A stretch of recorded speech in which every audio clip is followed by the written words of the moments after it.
김영란법이 시행되면 각종 궁금증이 해소될 줄 알았는데 아닌 듯하죠. 이번엔 은행원이 김영란법 적용 대상인지 아닌지가 도마 위에 올랐습니다. 은행 업무에는 예금을 받거나 대출을 해주는 업무 외에도 정부와 공공기관 업무를 대신해주는 경우가 많이 있거든요.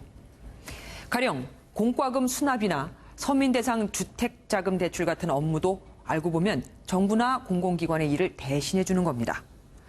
김영란법에 따르면 이런 공공기관 업무를 담당하는 경우도 김영란법의 대상이 됩니다. 다시 말해서 10만 명의 은행원도 김영란법을 지켜야 한다는 얘기가 되죠. 은행권에서는 자칫 고객과의 식사마저 어려울 수 있으니만큼 국민권익위원회에 문의를 했지만 보름이 지난 지금까지도 명확한 답을 주지 않고 있습니다. 부패 방지 못지않게 국민의 불편을 해결하는 것도 중요하죠. 그런데 국민권익위원회가 잊고 있는 건 아닌지 모르겠습니다. 김영란법 신고 접수는 2건이 됐다고 말씀드렸는데 그럼 수사 대상 1호는 누가 됐을까요?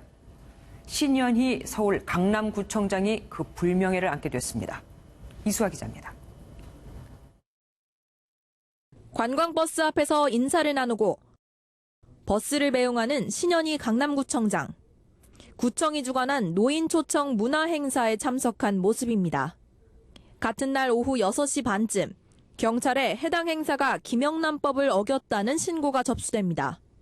신 구청장이 행사에 온 관내 경로당 회장 160명에게 무료 관광을 시켜주고 점심을 제공했다는 내용이었습니다.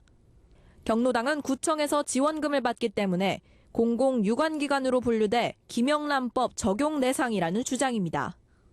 수원하고 용인에 돌아다니면서 관광을 쭉 하면서 또 점심시간에 숭갈비에 가서 찍었을 때는 3만 원, 4만 원짜리인데 강남구청 측은 매년 해오던 행사를 진행한 것뿐 김영란법을 위반한 적은 없다며 다소 황당하다는 눈치입니다. 실제 점심값이 2만 3천 원밖에 되지 않는 데다 불특정 노인들을 대상으로 한 행사라 문제가 없다는 겁니다. 또 신고자가 구청 측과 평소 크고 작은 마찰을 빚어와 보복성 신고를 했다고 보고 있습니다. 그전에도 이 행사 하지 말라고 저희한테 협박성으로 이제 보낸 것도 받은 것도 있고 해서 예측은 했어요, 뭔가. 경찰이 이에 대해 수사 여부를 검토하기로 하면서 신현희 구청장은 구청 행사로 김영란법 수사 대상에 오르는 불명예를 안게 됐습니다. MBN 뉴스 이수아입니다.